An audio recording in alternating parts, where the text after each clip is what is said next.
Hello and welcome to the Mike and Travis Sports Podcast. Today we're going to be talking about Red Sox. So I'm Travis. I'm Mike, and we're going to jump right into it, try to get a quick one done for you guys. This is our second one today, so we're going to try to speed this one up a little bit. Make up for some lost time here. Yes, we're a little bit behind in sports news. So we're going to start off with our boy and your boy, Clay Buchholz. Oh, first of all, we want to mention that we are filmed in front of a live studio audience right now of one person. Yes, we actually have one viewer.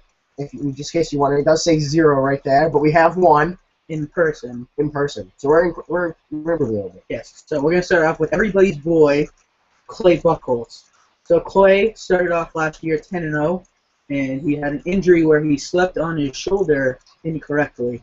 Interesting. He went 10-0 in the beginning of last year with a 1.61 ERA, which is that's pretty good. It's pretty good. It's pretty good. Incredible. It's pretty good. He finished 12-1, which is still pretty good. Still pretty good with a 1.74 ERA. Which is still pretty good. Yes. So this year he's been not so good. 2-4 with a 7.02 ERA. Travis, any thoughts on your boy Clay, who's normally good? Clay Buchholz is normally good. This year, well, we saw it in the end of last year. You know, he was barely getting the ball over the plate. I remember his one World Series start that he had. He literally could not throw faster than 88 miles an hour. And he still somehow finished that game. I clearly don't understand how that's possible. I don't care if the Cardinals brought us 6 games. That should have been a sweep. We should have swept them. That's how bad they played. All right, so going right into it here. Clay Buchholz, you know, his mechanics are off. I just don't see the velocity he used to have. And I don't know if it's because of the neck, that's something else that he had to make sure, like anything else. I'm pretty sure it's his rotator cuff or something. It's got to be something else besides that neck. The neck does not.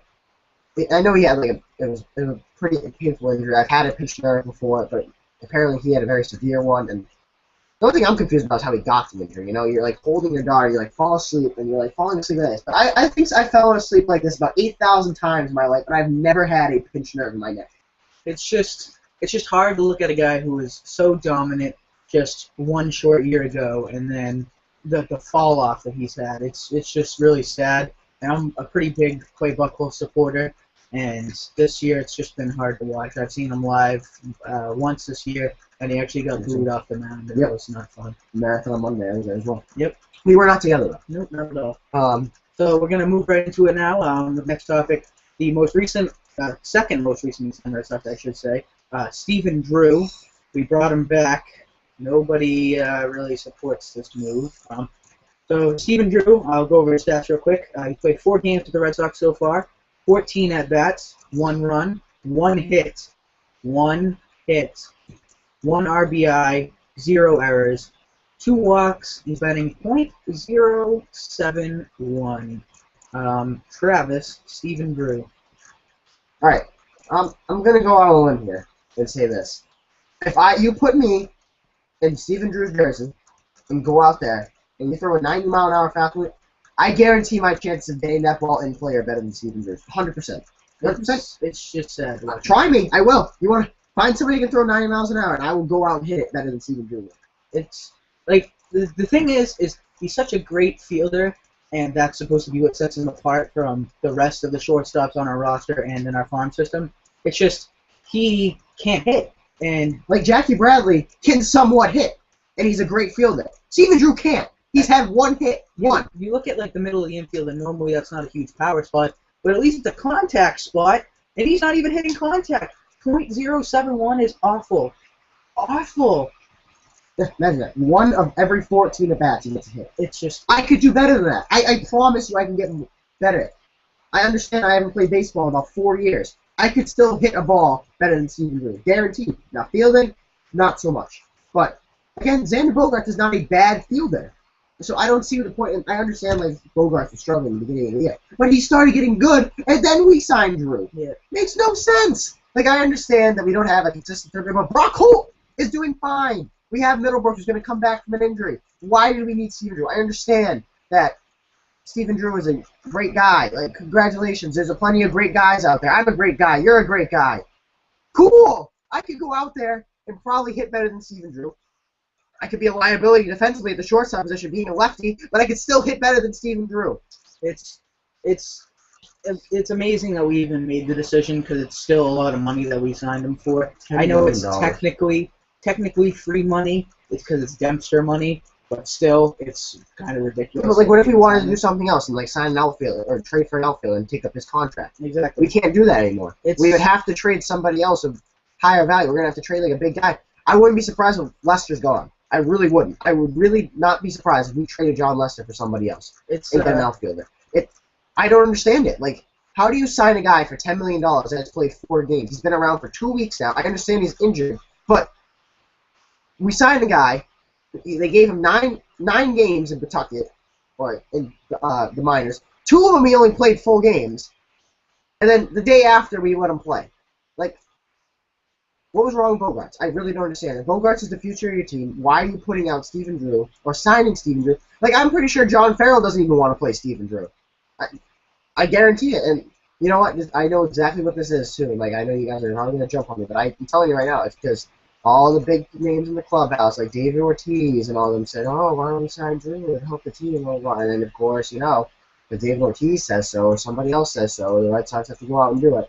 And I know that maybe that might be 100% right, but you got to tell me there's somewhat of a chance that David Ortiz did something like that. Like, the guy, you know, just complains all the time. He always finds one thing. We could be winning, and he could probably complain that about, I don't know, anything. And it just, that's one of the reasons why I'm not a big David Ortiz fan, and I'm not calling him he's a great player, probably the best designated hitter to play the game of all time. But you know, you gotta think about the team, and you know, what if Stephen Drew he can't hit, and our problem was hitting.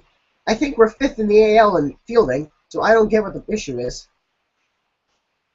But couldn't tell you. Basically, the last thing on Stephen Drew, real quick, is he's stunning the growth of Xander at shortstop.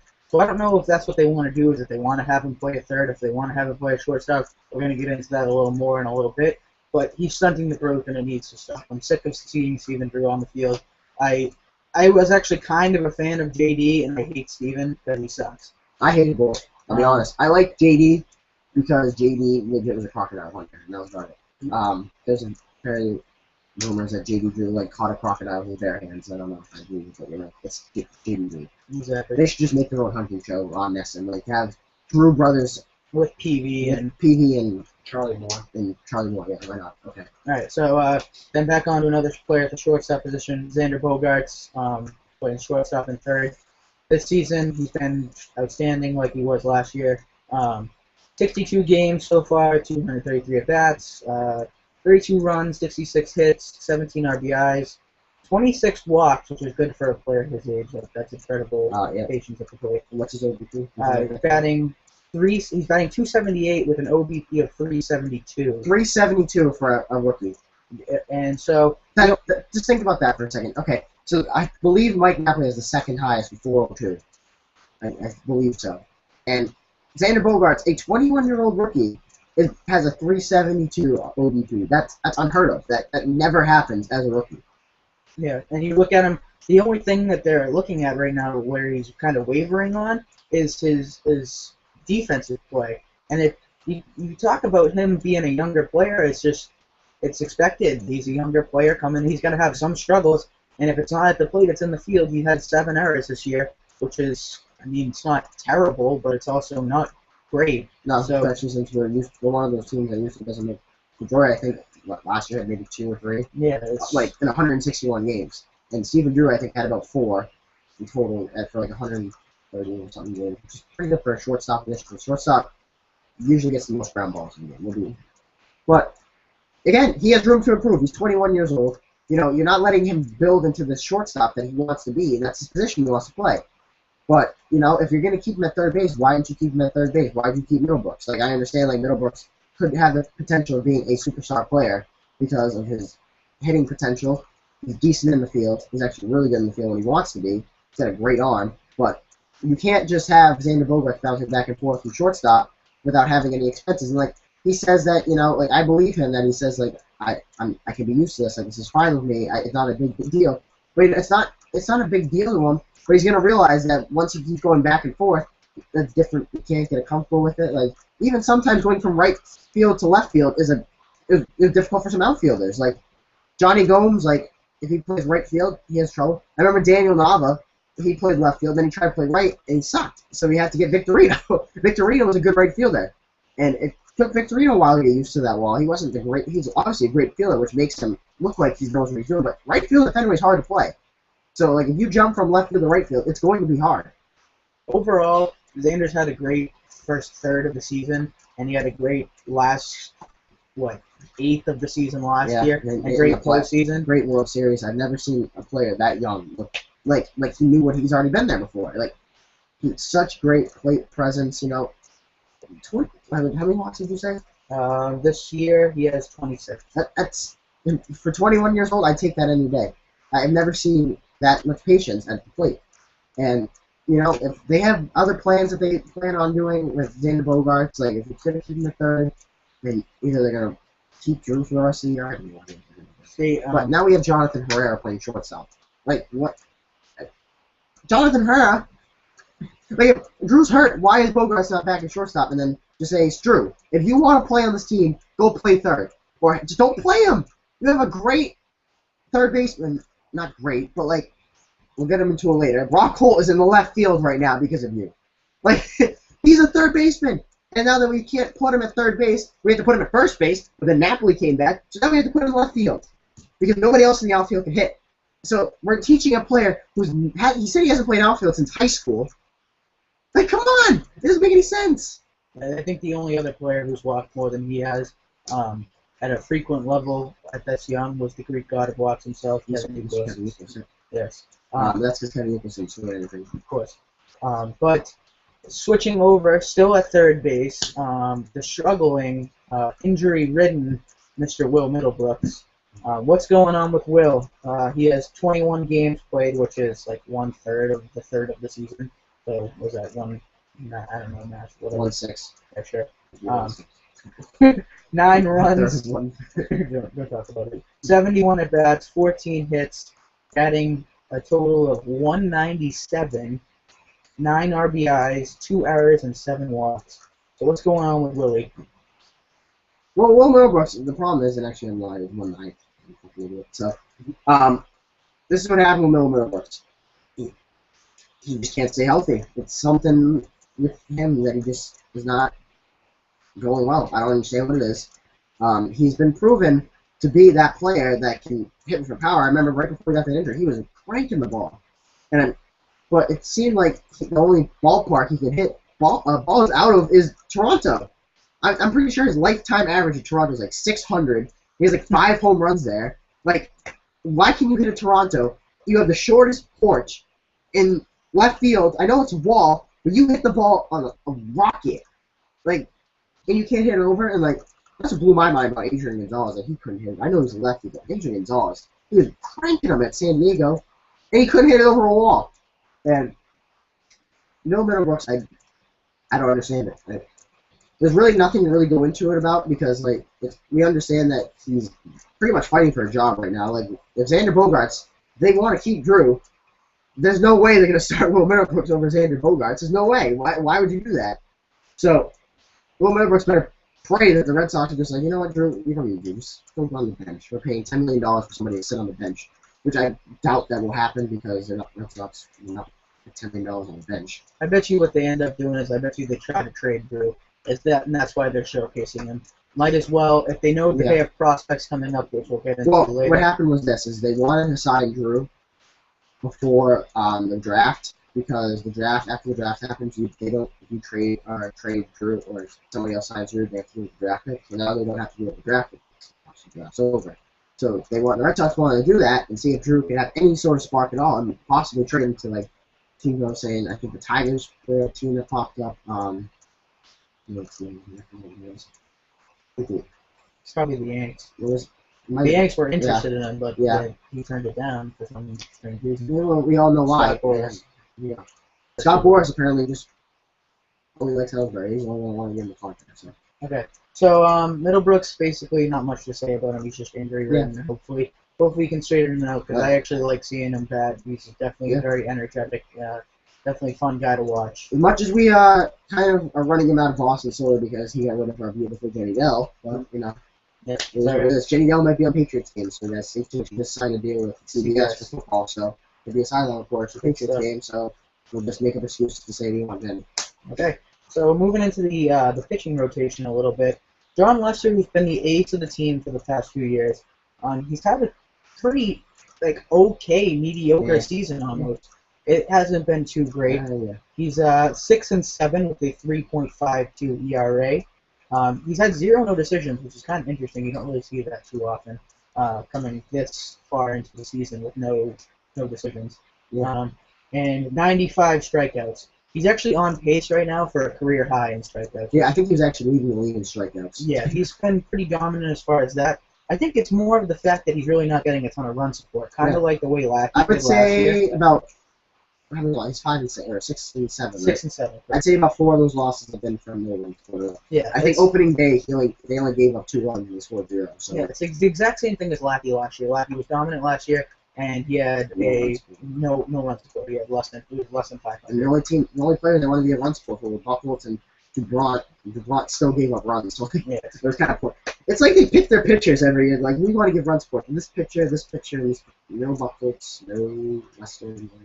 Yeah, but Lester's a great pitcher, quite honestly, and right now he's kind of trying to earn a contract somewhere.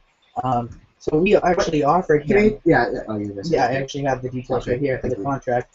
So we offered him 4 years, and it was estimated to be about $70 to $80 million, which is awful. Basically less than $20 million a year. They're thinking that Lester is less money than Homer Bailey for the Cincinnati Reds. Homer Bailey is not that bad, don't get me wrong. But he's not John Lester. He's not. Did Homer Bailey win a World Series? No. No? Did he kind of had 2 starts against the Tigers and gave up 0 runs pretty much to the Tigers? Nope. Mm-mm. Okay. So what is the point of giving him that least amount of money? I understand that if you can get him that money, he said that he would take a hometown risk. That's a hometown bargain. That's like going to Building 19 to buy a mattress. like, why would you give him that money? He's clearly better. Like, he's won 2 World Series. He's an ace of the staff. I didn't know ace of the staff were only worth $60 million to you. Like, all right, so I have a few of the contracts from the past few years for some big name pitchers. So Verlander with the Tigers gets $28 million per year. He's worth that money. Pretty good. For what he's done. He's a little struggling this year, but he's worth that. Zach Greinke with the Dodgers, right? Yeah. $26 million Not per worth year. it, but he was good for a point. He had a pretty decent 1 year that got him his payday. For 2 different teams. Yep. And Masahiro Tanaka with the Yankees, not playing a single game in the MLB, got $22 million a year. But at least the Yankees are smart, okay? So they got rid of that rule, I think after Tanaka, or it might have been before Tanaka. So the rule with Japanese players is that you have to pay the team themselves just to even talk to them, and then sign the contract. I think we paid $50 million for $50 million just to say, hi, I'm Theo Epstein. I'm Dice K. I can't speak English. That's how much we paid $50 million to do that. So I don't know if the Yankees paid. I think they might have paid that, but it was not $50 million. I think it was like 25 or 20. And so far, Tanaka looks really good. I mean, look at what Dice K's done this year. He's fantastic for the Mets. For a closer. Just wonderful. Didn't he close the game? I'm pretty sure he did. Yeah. Think about that. Dice K for the Mets. Shout out to KFC from Barstool, the Mets. It's your boy KFC. There's your boy. But yeah, Lester's definitely worth more than that. What would you give him per year? I give him 5 years, $110 million. So $60 million guaranteed. So it's all guaranteed. Baseball. What is what's that per year? 22. About 22, yeah. Which is a little bit more than what he's been offered now, except it's another year. Which if you offered him that, he would have took that right then and now. Because right now, if you offered him 5 years, $110 million, he'd take it. I promise you. For number one reason why, he's 6-7. It's midway through the year. Well, almost. It's like 1/3. But I understand. Like now, maybe you're like, oh, maybe Lester's not the answer. But he might even be pitching bad because he has no motivation to it all. But then again, he also should probably be pitching better because what if another team wants him? Like I've heard rumors that the Mariners want to find another pitcher, but I don't know how the hell they can afford that. I don't think they just signed Robinson Cano for probably a great. Yankees might even take us off their hands. I think pretty sure that this will be what's his name last year? Who's the other Japanese pitcher on the team? This is our live shooting on with the other Hiroki Kuroda. I think He's an old man. Yeah, he's old. He'll have money to clear up. Jeter's contract will be run out. His technically Jeter's last year. I don't know if it's even Jeter's end of his contract, but they might even be able to. Apparently, there's rumors that A-Rod they can sanction A-Rod's contract. And you know how much money they would have to spend? They would be willing to spend 150 on John Lester just to put it in our face. So I'm hoping that somehow the Red Sox and John Lester make out a deal. I'd love to see John Lester here for the rest of his career. Not only is he a great player, he's a great man, and he's not only that, he won the 2007 World Series, big part of that team when he was very young, and he just became back from chemo, correct? Or was it leukemia? Yeah, just from his chemo treatments. That's crazy. It's a crazy story from where he's gone. Yeah. So basically, we're going to move on. The next pitcher that we're going to talk about is Brendan Workman. Workman, he's found himself a starting job in the rotation, which is pretty incredible for someone who didn't really have a bright future with the Red Sox anyway. He started 4 games in a row for himself anyway. For the Red Sox, he's 1-0. He pitched against Tampa. His games have been pretty good. He pitched against Tampa. Sorry, we're having a little bit of technical difficulty. The charged computer here.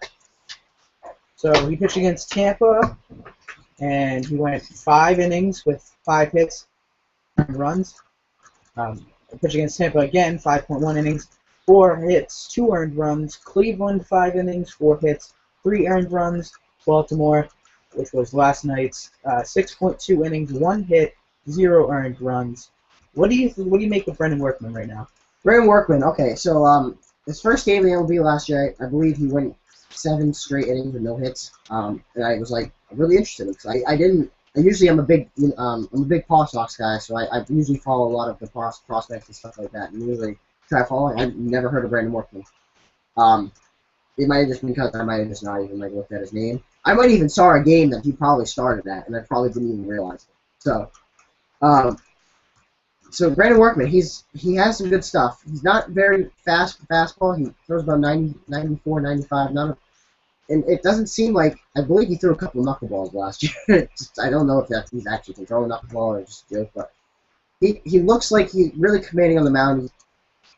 He seems like he's in control, besides that one time, I think, and tried to hit Evan Longoria and didn't hit Evan Longoria. So that's another thing. The knock on Brendan Workman right now is we might lose him for 5 games. 6 games, and that's going to be a start in another game. But he also was a bullpen guy. He could have possibly been a bullpen guy, and that's why I think that was ridiculous that they gave 6 games to a player. It should have just been 3 games, and one of those 3 games has to be a game he starts, and that's fine. So basically, he's appealed it, which is why he was able to pitch last night. I honestly think it will probably get what's the word they use when they overturn it? I guess overturn it would be the correct word. Yeah. When I bet they Dismiss it or something. Dismiss the suspension because it is kind of stupid. David Price, what did he get fined? Did he get anything? He got fined. Apparently, that's what we're told. That's it. That's what we're told. And he hit 2 batters. Wonderful. And one of them on purpose. And he was one of them warned. apparently not on purpose, but he was warned. So it doesn't matter. So he should be thrown in anyway. Well, basically Workman, normally a setup guy, just in the bullpen. He looked really good last year in the postseason. Yep, he's been a good fill-in starter. Do you think he deserves a role as a permanent starter in this rotation? Looking at right now, probably. Buchholz struggling, yes. And Dubront not looking too good either. I would say probably, yeah. Lackey is probably the only pitcher right now that we have going that looks good every start. Yeah, Lackey's been which is amazing because this guy just came off Tommy John and literally could not find home plate for the first couple of years as a Red Sox. Now he looks like the ace of the staff, but we can't consider John like the ace of the staff because it's just John Lackey. John Lackey. I love John, but so Brandon Workman, what if the play Buckles doesn't work out? What if we don't re-sign John Lester? Brandon Workman could be possibly an answer, and he seems like the only one that right now out of the prospects we haven't come, we have I call him Robbie. Because it looks like Robbie, but it's Rudy De La Rosa, and we have Alan Webster, who are the 2 prospects we got from the Beckett Gonzalez Crawford deal. Let's see, what was I going to say? Oh, so Brandon Workman looks like one of those pitchers that could be like a Chris Capuano kind of guy that we have right now, that could be a long reliever if we really needed him. Like, let's say Buchholz or like Lester has a bad start, and we bring him in, and he can pitch about 4 good 5 innings. and we don't have to use all the bullpen. And I feel like that's what he's going to end up being. Because I haven't noticed, I don't know if you noticed it, but the long reliever role in baseball now, it seems like it's over. Like, it's because they leave pitchers in too long, is what they do. It's just not seen very often when people take people out for like what you basically have to allow like 8 runs in the first exactly inning. But like I don't understand why we're so worried about pitchers throwing a lot of innings and stuff like that. Because listen, like if they give up 4 runs in 4 innings, why not take him out for a pitcher that can pitch 3 innings, consistent 3 innings, and then you only have to use 2 other pitchers in the 7th, 8th, and 9th? Why would you want to use it blows my mind when I see these pitchers like Strasburg and Price and Verlander. Verlander's the only one I can see that can throw 130 pitches and walk tomorrow and be like, yeah, I'm fine. Nothing happened. Like, you have to be really gifted at pitching or to throw.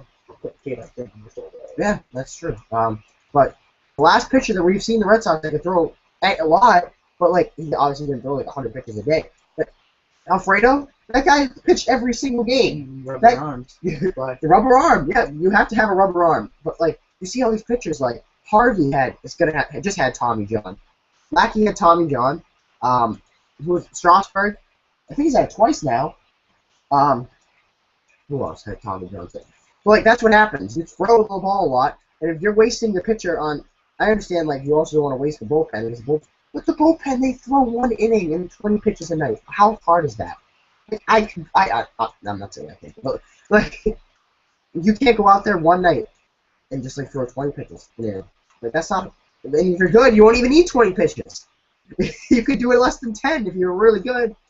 So that's kind of where we see Workman going for the most part. Like, probably, I would love to see the long reliever come. I would like to see him in the starting role. Obviously, I would honestly like to see him 4th or 5th in the rotation. The rotation's like 2 people deep right now with the actual secure starters. So it's just I would rather see him at the back end. But we're gonna move on to 2 prospects on the left side of the infield, which raises a question for Xander Bogaerts. So we have Garen Cecchini, who is the 3rd base prospect right now. He's played 1 game in the majors, 1 hit in 2 at-bats, 1 RBI, which if you're really keeping score at home, it's the same amount of RBIs as Stephen Drew has. With 2 at-bats. With 4 games. Yeah, with 2 at-bats, he has the same amount as 4 games that Stephen Drew has. He struck out once in his other at-bat. But in AAA, this guy's been amazing in the minors. AAA this year, 57 games, 199 at-bats, 25 runs, 54 hits, 2 home runs, 23 RBIs, 8 stolen bases, 23 walks, 48 strikeouts. That number's a little high, but he's batting 271. In AA, he batted 296 in Portland, and then in Salem, when he played for in the A+ league, he batted 350.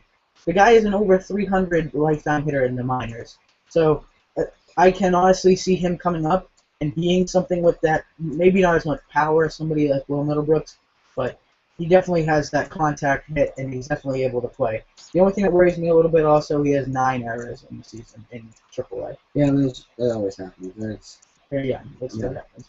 And then you have Devin Marrero, who the other guy who's coming up on the left side of the infield, who's a shortstop, which, ding, ding, ding, Xander Bogaerts plays shortstop. Devin Marrero has played in AA Portland, 52 games and 209 at-bats, has 29 runs, 56 hits, 2 home runs, 32 RBIs, 11 stolen bases, 26 walks, 49 strikeouts, again a little high, batting 268 with, again, 6 errors. So the errors are going to happen. You work your way up to that. There's not many players who can come right into the league and be very sound defensively and offensively. You want to be able to hit for contact and play soundly defensively, and you see kind of that more as you get older, which it's a learn in baseball. It's not really a young man's game. Baseball has never been a young man's game, and it's just going to honestly continue to be a 30-year-old man's game. Yeah, and with Devin Marrero, so what we're bringing up these 2 players just for one reason. What are they going to do with Xander Bogaerts? So they're talking about they're honestly talking about putting him in the outfield. They're putting him in the outfield. Xander Bogaerts. That's just a whole different thing you have to learn. That's another thing to take his mind off of batting, which has been his only real big success on our team. It's been really it. And you take his mind off of that even more from moving him from shortstop to third base and now to the outfield. So I don't know what they're doing with this. I don't know if that's actually going to happen, but I've heard them talk about it multiple times, and I don't want it to happen at all. I don't know what they're going to do with them. They're going to have to trade one of them. It's going to have to happen. Or they're going to have to move. They're going to have to move somebody to first, or after Napa leaves. Yeah, and that's it. I think the only reason with Marrero, I think that he has a while to go. He is only in Double-A, but we have seen players like Bradley, come right out of Single-A, right to Double-A, right to Triple-A in like one season. So, and Keeney, he's jumped up pretty high too. But my thing is with them is those are the two players I see. If Bogaerts plays third, I can see Marrero starting at shortstop. If I see Bogaerts at shortstop, Keeney seems like a good player to have. But Middlebrook doesn't work out, so it's gonna be hard. It's gonna be a tough decision for the Red Sox. We always have these big prospects coming up, and we don't know what to do with them. Like we had to trade some of them. Like we have poor Jose Iglesias over here. He's got Xander Bogaerts right behind you, and Stephen Drew, and he has bats 500 during the season, and we have to trade him away. And we got Jake Peavy out of it. And then there's Iglesias takes some here. Yeah, but Jose Iglesias was fun to watch, and he looked defensively in that series we had against Tigers.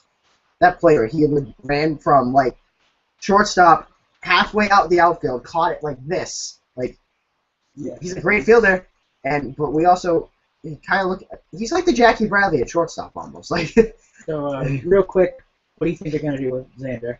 Xander Bogaerts is going to be a third baseman, and I'll tell you this one.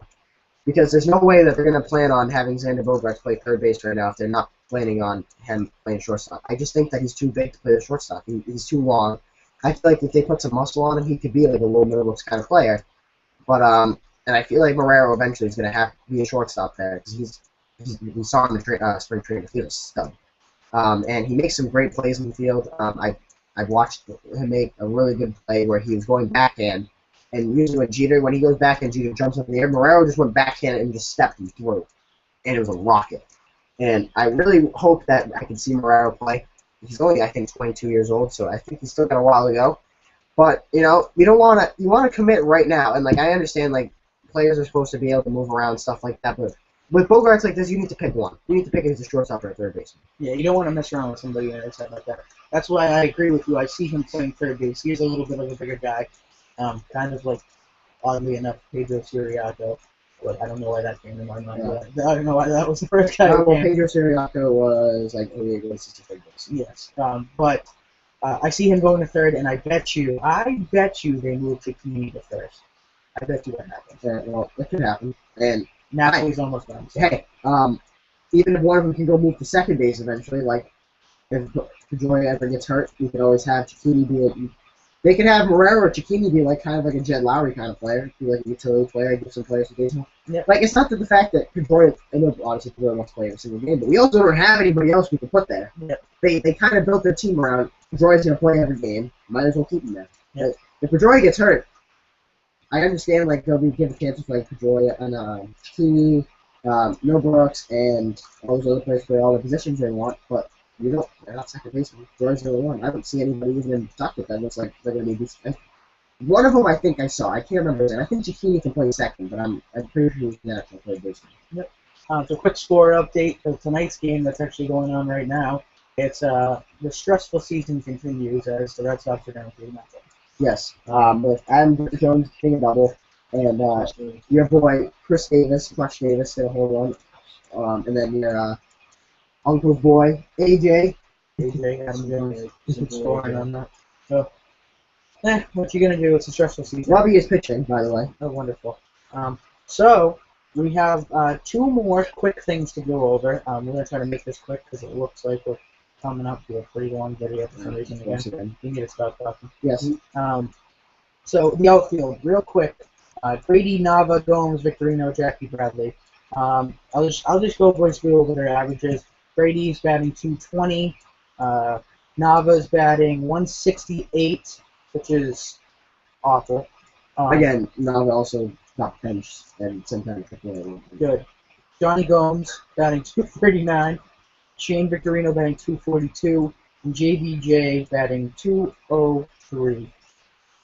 Who do you think ends up staying in the starting roster, who do you think they should move? What do you think should be done?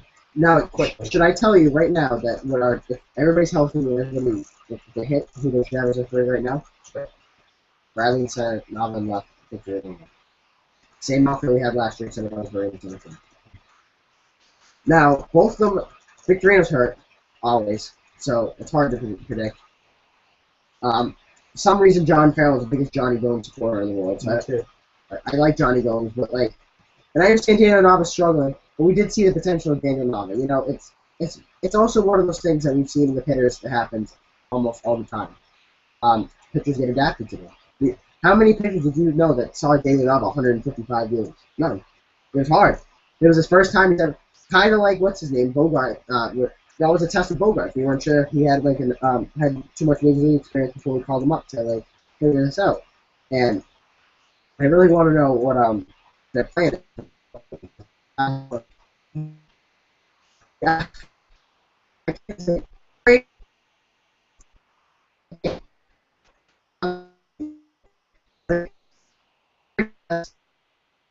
I love it.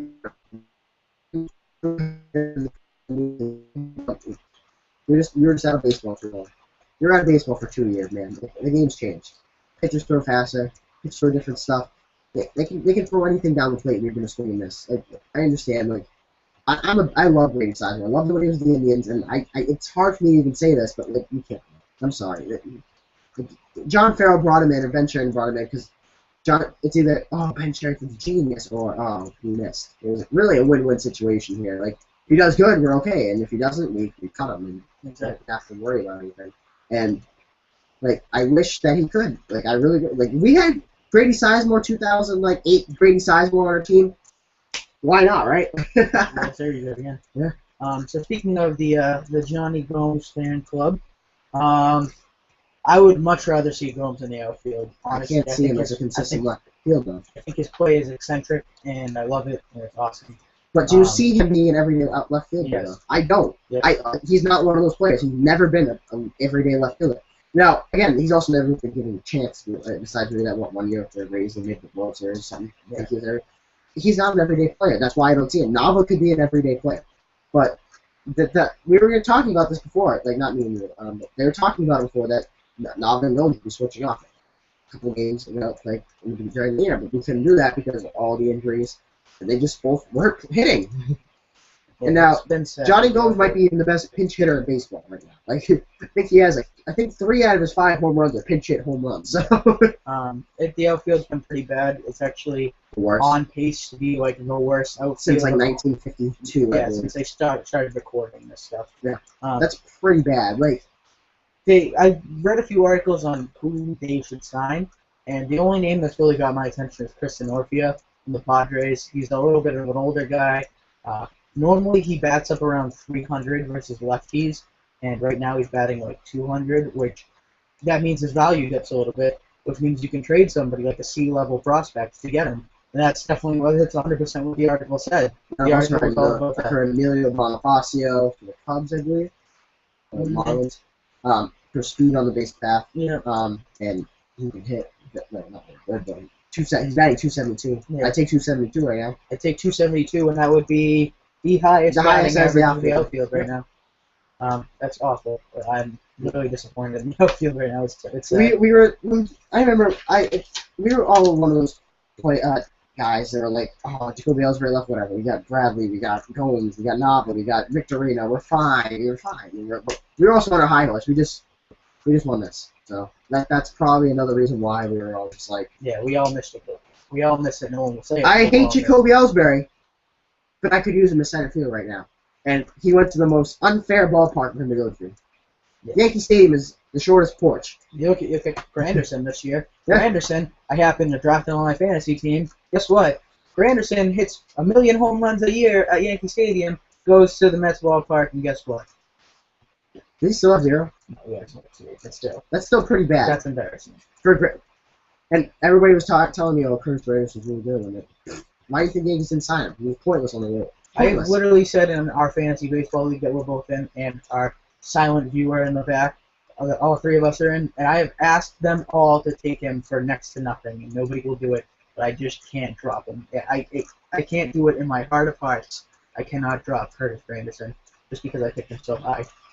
Now, the last player we're going to talk about, not two, that'd be awesome to talk to. Who would you talking to? Yeah. The Brock Star. He probably could. Brock Holt. Probably tweet at him. He probably answer. Probably. Real quick, he's on fire. On fire. En fuego. 30 games, 123 at that, 17 runs, 42 hits, 1 homer, which isn't that good, but still. 13 RBI. You've seen Brock put 1 home run pretty good. He also hit it to right field. 9 walks, 25 strikeouts. You know what his batting average is? 453. 313. 341. He went up back up to 341. 40. That's right, he had like that 3-hit game. 341. Brock Holt. Let's hear it. Brock Holt, okay. You're looking at the number 1 Brock Holt sport right here. I watch him play at Pawtucket all the time. You know what I do? To be honest, I thought he was going to be that one player at Pawtucket that'd be there forever, you know. Him and Nava, those are the 2 players I was like, okay, you guys are going to stay at Pawtucket forever. Now we see that Brock Holt can perform at the higher level. For how long, though? How many games has he played? 41? 30. 30. Which is about half the season. Yeah, do you think Brock Holt can do all those numbers throughout the entire season? No. No. Again, it's what I talked about earlier with the Nava thing, the first pitcher effect. Has Brock Holt seen every pitcher in the MLB yet? Well, almost pretty close to all the teams he's going to see. Oh, yes. You don't think the Rays are going to eventually see what he's about? Do you think the Yankees are going to know what he's about? Do you think the Orioles and all them, the teams that matter? I'm not saying we're going to go to the Orioles, but those are division games. You kind of need to win division games in order to win the division. So,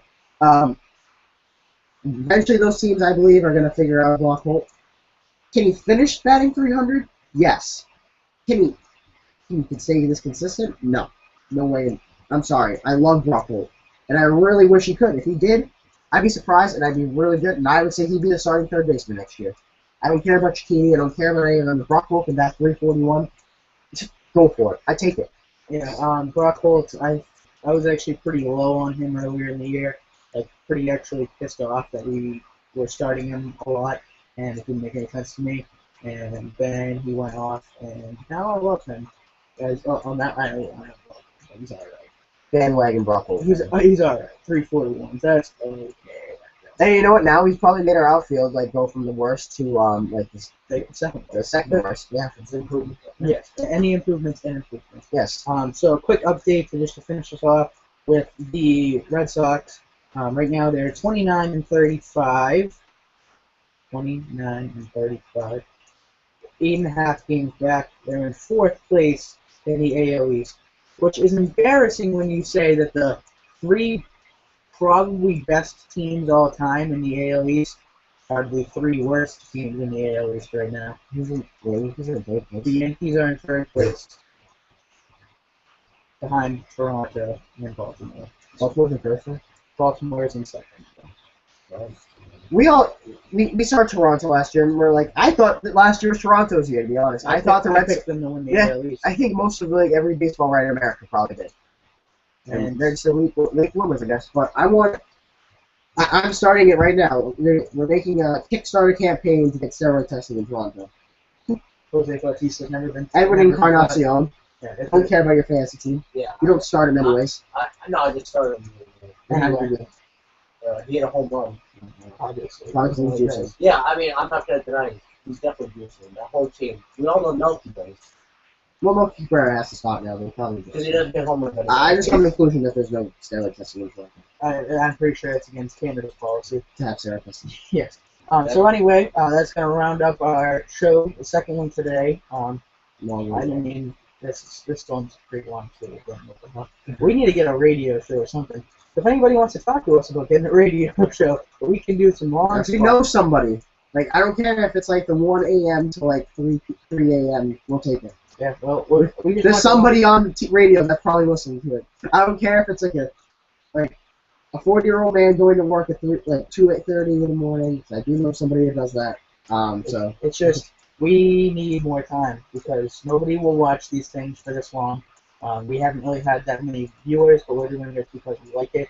I'm actually very happy we've done a second one today, and I'm in the mood to keep talking. So if I can don't be surprised if the Celtics draft if I can convince this one over here we might talk about the Celtics.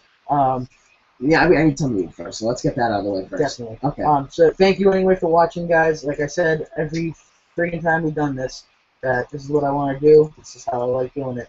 This is what we're good at. And, you know, it's nice to like be able to talk about sports with your best power right here. You know, no interruptions, nobody making comments about our outrageous opinions that we sometimes have. Yeah, but we'd love to see your comments. Yeah, like Definitely also post please them. give us some criticism. We'd like to know what we're doing wrong. It definitely does help. All because- right. All right. So definitely write in to either of our Twitter accounts at Masala_bro, MASALA_BRO.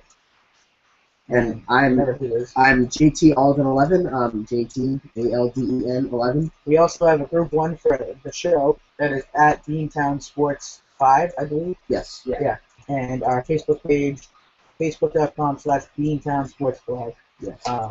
We also have a full-on page for our actual writing and where the videos are going to go. You just subscribe to this fool on YouTube on here.